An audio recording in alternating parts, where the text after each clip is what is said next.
То, что мобильные кошельки используют для оплаты различных услуг, абонентам известно давно. Функция эта достаточно популярная, если верить сотовым операторам. Однако, как утверждают представители банковского сектора, такие транзакции недостаточно надежны. На сегодняшний день абонент оператора мобильной связи может вернуть с баланса телефона на электронный кошелек, оплатить баланс другого абонента оператора мобильной связи. Тот, в свою очередь, может возвратить на свой электронный кошелек, и вот таким вот образом совершаются завуалированные денежные переводы между анонимными кошельками.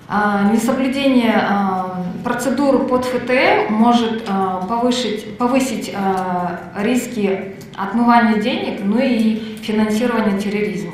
Несколько дней назад Нацбанк вынес на общественное обсуждение проект изменений и дополнений в постановление об услуге «Электронный кошелек». Регулируется в документе и возвратная система, и гарантированный авансовый платеж, а также вводится запрет на пополнение счета электронного кошелька с баланса абонента. Представители коммерческих банков, в свою очередь, не считают, что использование такого кошелька проще, нежели списание денег напрямую с личного счета клиента. Однако намерены тесно сотрудничать с сотовыми операторами. Опасение заключается в том, что в случае, допустим, банкротства оператора связи, да, вот, остаток денежных средств, где они останутся? Они останутся на счетах операторов связи.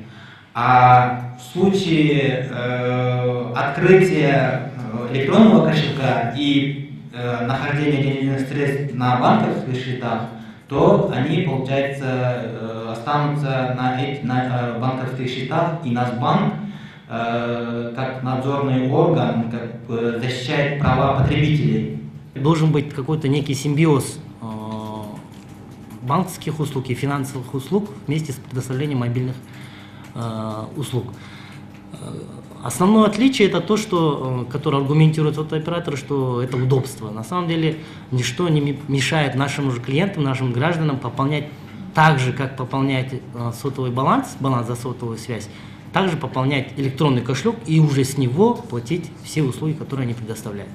По словам специалистов, основная проблема кроется в том, что проводить денежные операции посредством электронного кошелька абоненты могут, но вот регулировать эти платежи для Нацбанка не представляется возможным. Кроме того, личные счета клиентов того или иного банка надежно защищены. Для этого, говорят банкиры, проделана большая работа. Только на сегодняшний день в обращении находится около 2 миллионов банковских карт. Коммерческие банки не стоят на месте.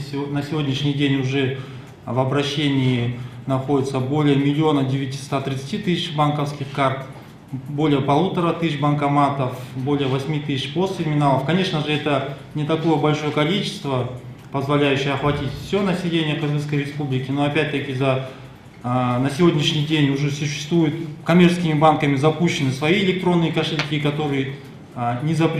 деятельность которых не запрещена Национальным банком. Мы не хотим кого-либо обвинять, идти в конфронтацию.